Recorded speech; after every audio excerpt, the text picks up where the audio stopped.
All right, grasshoppers, it's time for your first lesson on U.S. history. And today's focus, following along what we've already been doing with Christopher Columbus and everything else, is going to be Spanish settlements in the New World, okay? So I'm going to teach you guys about the Native Americans before Spain and England and France got here, and then some of the things that Spain did when they settled so that you can compare what you learned today in terms of Spanish settlements with stuff that we talk about with France and England next week, okay? So in order to do this, I'm going to share with you guys my screen once again, and we're going to take a look at a DBQ that that I have on this issue. Okay, so we're going to use this DBQ basically as a way to guide the lecture, right? So you're not writing this DBQ, it's not even, the questions aren't even worded in AP style. It's just something that I found that I like to use because it's organized and can get me through this content. Because I'll be honest with you, Spanish settlements in the New World are not my favorite thing to talk about, but you need to know it. The AP folks expect you to know it. So let's go through this together, all right? Columbian Exchange DBQ. So if I'm you, I'm taking notes, your notebook at home, whatever, on the computer, however it is you take notes, right? And we got to ask, all right, which thinking skill are we likely doing here, right? And there are two candidates. So as you take notes, I want you to think to yourself, how does what Moretti is telling me right now fit into change over time, right? How does the arrival of Spanish people in the Americas force a change over time, especially with regards to the Native Americans that are living there? Or you could think about it as what are the effects on the indigenous people of the Americas when the Spaniards arrived? Or you can look at this with a mind towards comparing and contrasting. So you can compare what you learn here with what we learn about France and England later, okay?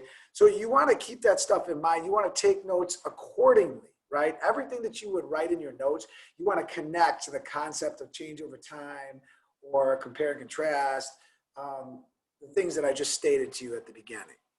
So first thing we want to understand is, what is the Columbian Exchange? What is the triangle trade, okay? So in the middle of the age of exploration, or actually really at the beginning of the age of exploration, you've got Spain wanting to head west, okay?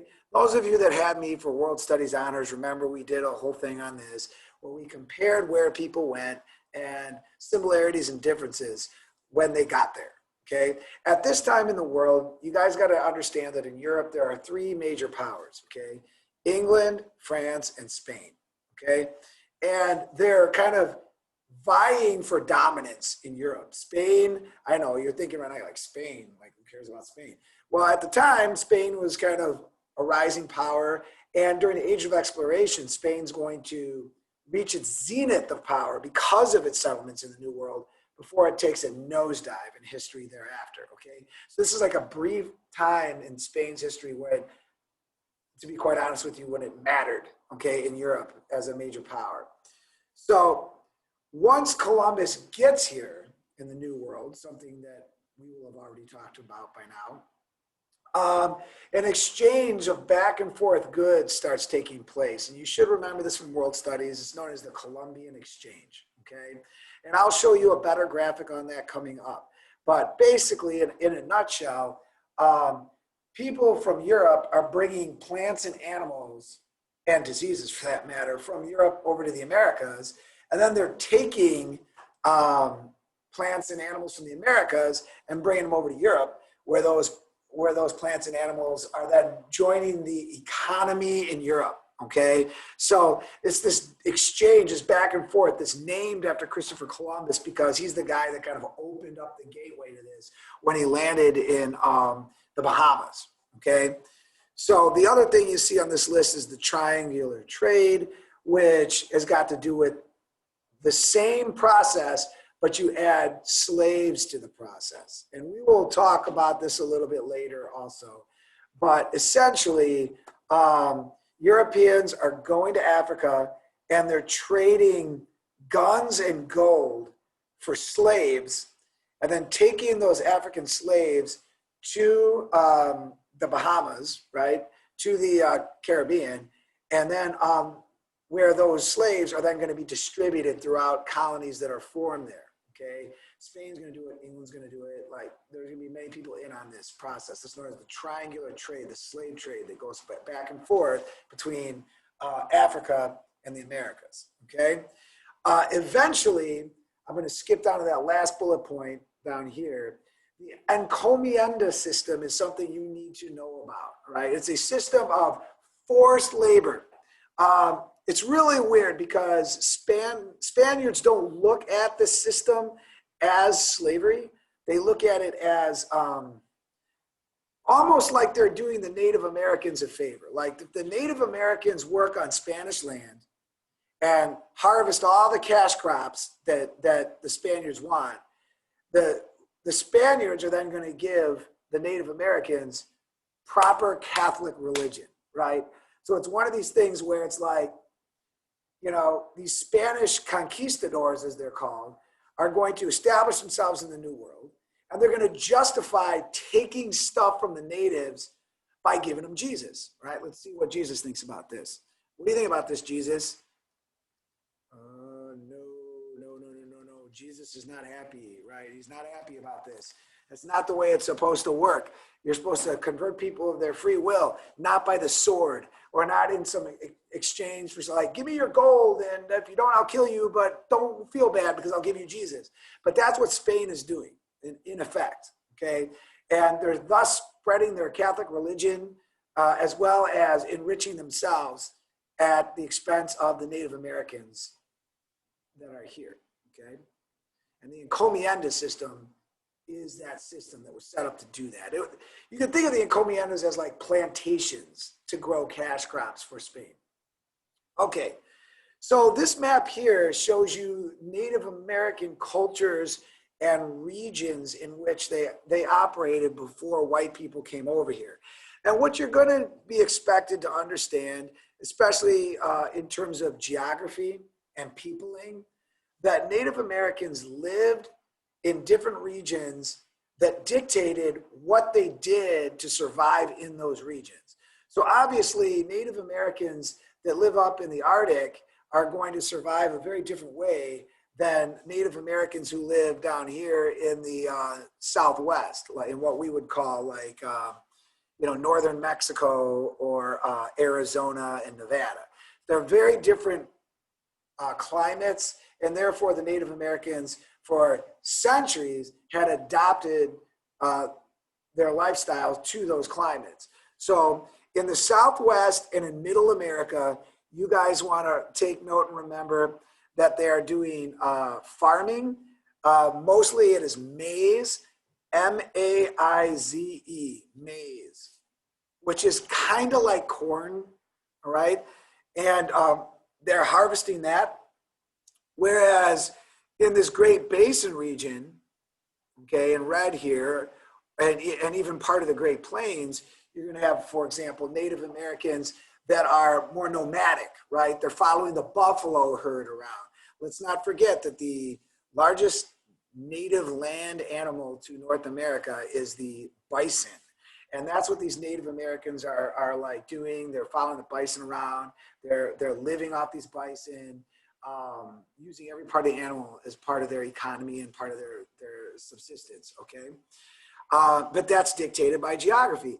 Then over here in the eastern woodlands, same thing. The Great Lakes, right? The Great Lakes region and along the coast here. It's very wooded, okay? So you've got a lot of, you do have some growing of food in these areas, some farming, but you also are going to have like hunting and gathering, right? So you're gathering nuts and berries and stuff, but you're also hunting small game, right? Like beavers and such, right? And that's going to become a big deal because the beaver trade, the fur trade in this region is eventually going to be seen as so lucrative for white people in Europe that they're actually going to fight each other for Native American land here in the Ohio River Valley. But the Native Americans, again, who lived in that region are doing what they need to do to survive in that region. So based on where you go, that's what you've got Native American societies doing. Some of these societies are very complex. You guys are aware that in Middle America down here in what we call Mexico, there were the Aztecs and the Incas with large cities, like something like the Aztec capital of Tenochtitlan. I always screw up the name of that. That city that they built was like the size of Paris, right? So these are often complex societies. They're really always complex societies. They have their own rules, their own laws. The tribal laws and stuff that govern Native Americans in the North might have been different from those in the South, but they still had an economic, a social structure, a political structure in place. They were not, as Europeans would have called them, savages. The European designation of these Native Americans as savages really has everything to do with what they look like and what their technology is relative to Europeans. Europeans are going to make this mistake again and again and again. Some of you might remember from world studies, in that they're going to look at other people of the world and say, wow, they haven't domesticated horses yet, or they don't have gunpowder to use as weapons, therefore they're primitive and savage. But really, that's just about technology, all right? And technology is not what makes us civilized, correct? If anything, later on, World War I is going to show us that. So that's the view, though, that the Europeans are going to view these Native American groups as savages. It's not right, but that's the zeitgeist, right? To use a term that you guys should be getting more familiar with. So here's a good look at the Columbian Exchange. You look at all the back and forth of the products that's happening here, and I think you can begin to see that the white people that came over and settled the Americas definitely get the most benefit out of this, because they're bringing stuff with them and using it in the Americas, and then taking stuff from the Americas to help them in Europe. So you might notice that the only negative stuff on this slide go one way, right? You've got disease only goes this way to the New World, right? And it's not on here, but that's also true of slavery. It's only going one way, okay? And we'll talk about why African slaves a little bit later. But for now, you understand that the bad stuff is only going one way, to the Americas. All the good stuff is coming the other way. Meanwhile, Europeans are bringing all these goods with them to serve their own benefit. Livestock, it's really interesting for us to think of, like, cows and pigs and such are not native to the Americas, right? The way that we think of them. They were brought here by Spain and by others as livestock, and that's especially true of horses, right? One of the things that gave Spain a distinct military advantage, for example, is that they had horses that they could intimidate and dominate the Native American societies in battle, right? Again, as freshmen, you might remember I gave you a reading on guns, germs, and steel. Well, those are precisely what the Europeans had, right? They had guns, they had steel swords, they had horses to provide an intimidation factor and a leg up in battle. And of course, they had diseases that were absolutely devastating for the unprepared Native Americans who received them. Meanwhile, heading the other direction are cash crops like tobacco. Quinine is a medication to help modify the effects of malaria. All this good stuff, avocados, turkeys, whatever. The big one, of course, you think about is the potato. The potato is arguably the single most important plant that came out of North America and was introduced to Europe. Think about how many European societies then exploded with population growth as a result of the potato, right? Whether you're Irish or Polish or Lithuanian, right? Eastern European like that, the potato is huge for you guys. Like, if you're any one of those ethnic groups that I just described, I mean, think about your ethnic food and how much potato it contains, okay? And that came from North America. So your ethnic identity is around eating foods that have potato in it, partly, And that plant isn't even native to your homelands, okay? It came from the Americas. That's the influence that it had. The population of white people, of course, in Europe is going to explode as a result. And all the good things that come with that, like stronger economies, better technology and development that all come with a population explosion and such. And then, of course, the population in North America, the Native Americans anyway, are going to be decimated by disease and war. And the white people, therefore, when the natives are decimated by disease and war, the white people have that much more room now to settle on what used to be native land, okay? Speaking for myself as an Italian, you look at this like tomatoes, right? I mean, you think about Italians and there's tomatoes in everything, right? It's whatever you want to say, the pasta sauce and the pizza and everything. You think Italian, tomato, and the tomato's not even native to Italy. So that gives you a sense of the back and forth of the Columbian exchange. When we add slaves to it, that's referred to as the triangle trade, which effectively follows the same routes, all right, on this screen here. But we'll, again, we'll get back to that later. All right, so you can see from some of these diary entries here, I'm not going to read, I'm not spending a lot of time on this slide, but if you look at this, and you see this reference to the Holy Faith up here, that this encomienda system that is set up, right? So, Native Americans were taking your stuff, but we're giving you Jesus. Everybody praise the Lord.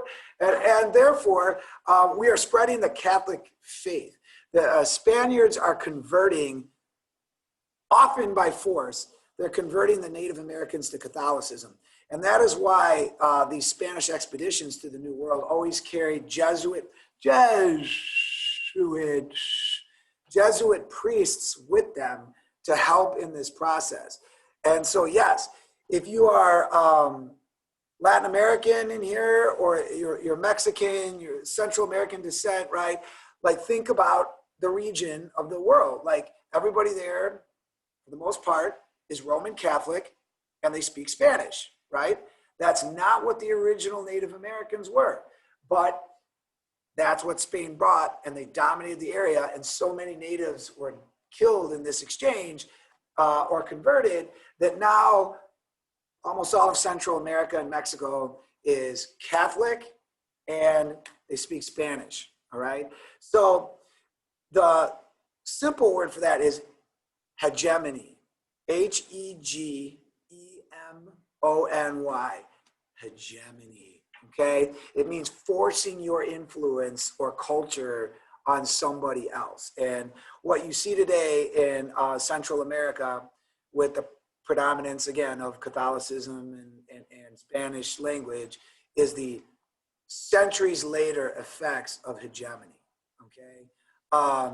And you also see it with the existence of Black people living in this part of the world as well, because they were brought as slaves.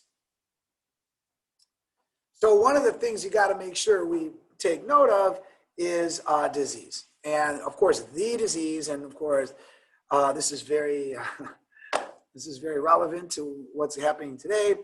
The disease of the day was smallpox, okay? And smallpox, if you look at this chart on the top left of the screen, smallpox was absolutely devastating to the Native American population. It was a new disease. They had no immunity to it. They did not have the ability to social distance themselves or to get on Zoom meetings to protect them from the disease. They were just wiped out by the bushels, okay?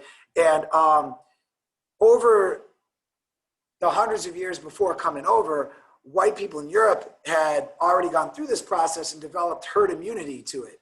So they carried smallpox to a part of the world where it had never been introduced, and it just absolutely decimated the Native American population. And those who weren't killed by disease were killed in the several wars that took place between Europeans and the Native Americans for land and resources. So this one here is just more discussion on the Columbian Exchange. I'm not going to get into this. It kind of makes the point I said to you earlier about these agricultural crops that have high caloric value were brought back to Europe, kind of stripped from the Americas to Europe to be used for Europeans' benefit, okay? And then the encomienda system is described in this document, how it's like, you know, the Spanish are making statements like this one, where it's like, see to it that the Indians are well treated, with those who become Christians better treated than the others. Do not consent or allow any person to do any harm or oppress them.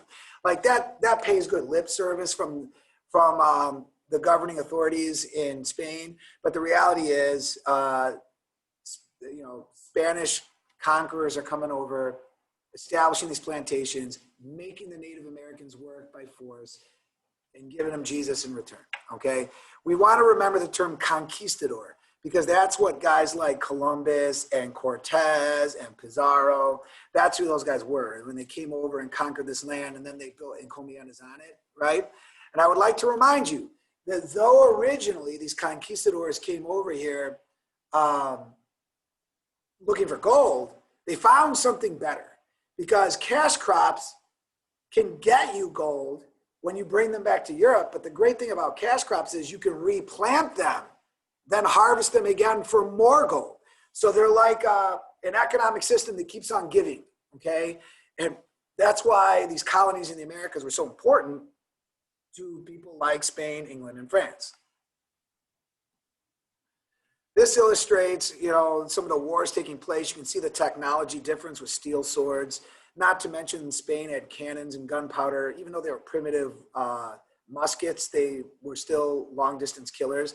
And the steel armor that like these soldiers of these European countries wore was pretty much impenetrable to anything the Native Americans have, because the Native Americans are using like blunt weapons, right? Like clubs and such, or bows and arrows that are just no match for what the Europeans had, right? One of the most famous examples of native resistance in and around northern Mexico and the southeast or southwest of what is now the United States took place at the Pueblo Revolt, right? Pueblo Revolt, Pueblo. All right, it's also known as Pope's Rebellion, named after the leader. Pope is spelled like Pope, P-O-P-E, right? And where Native Americans in the southwest of what is now the United States were able to resist Spanish conquering for a relatively long period of time, for a number of years before they finally succumbed, due to their rebellion and the relative isolation of the region. But ultimately, even they capitulated to Spanish encroachment. And Spain, when they defeated their enemies, they went all the way, they settled as far north as the Oregon border with Canada. So they really, really covered a lot of ground. To this day, if you guys were to go to the Capitol building in Washington, D.C., you'll notice that every state in the United States is allowed 2 statues in there of people from their state that were influential. And it's for New Mexico. One of their statues is Pope. All right, you'd see the statue of him right in where you get into the like visitors line for your tour for the Capitol building. So this document shows you guys something interesting in that it's the blending of cultures, right? What you're going to have developed now as a result of Spanish encroachment in this region of the world is you're going to see a blending of cultures, part indigenous, part Spanish, right? And that's where Spain is different when it comes to England and France, because Spain didn't mind, Spaniards did not mind mingling with the natives, all right? Many Spaniards took native women as wives and had children with them. And so they kind of they created like a new bloodline, if you will, all right, of the 2 societies, halvesies, right? Part indigenous Native American and part Spanish. And so you got this intermingling of blood that takes place in addition to the hegemony I already told you about with religion and language, okay? So Spain was willing to do that, to convert the natives, to have children with them in ways that England and France were not willing to do that as societies when they first came over here, okay? The result of all of this is something called mercantilism, okay? So you are going to want to make note of that, mercantilism. It is the process by which, if you look on the right over here, a mother country creates colonies somewhere around the world and then exploits those colonies in terms of taking the raw materials out of those countries to enrich the mother country, okay? And they're going to use Europeans to settle in those colonies, right? And probably use the natives or bring black African slaves over to help harvest the important materials and then send them back to enrich white people back in Europe, okay? The goal is to create a favorable balance of trade. If you look here with my cursor, the idea is if, for example, if I'm Spain and I have a colony in Central America that produces tobacco for me, that's great. So now if there's Britain, France, and us, Spain, right? And Spain is the only one with colonies producing tobacco. That means Britain and France have to buy their tobacco from us, right? And that's called a favorable balance of trade. You want to be exporting more stuff that you can sell to other countries than you have to import from them because you don't have it, okay? And so you want to create a favorable balance of trade through mercantilism. The more colonies you have, the more chances you have of having a place that has valuable resources in it, and you'll exploit that, and you can sell those to other Europeans rather than buying from them, all right? So that's kind of how mercantilism is an early stage form of capitalism, okay? Where wealth starts to matter, and it's not always wealth associated directly with land, okay? This one here, I'm gonna go ahead and skip. It's not important to what we're saying. So I'm gonna end the screen share here and just finish with, you gotta understand that the Americas turned out the way they did on purpose. This was a purposeful thing. It was not by accident. You know, the Spanish language didn't like happen to float across the ocean or something, or smallpox just find its way across. Like this was all done in many cases deliberately and for the benefit of European societies. And of course, the big losers in all of this were the Native Americans who were decimated by the diseases and the wars for the land that took place.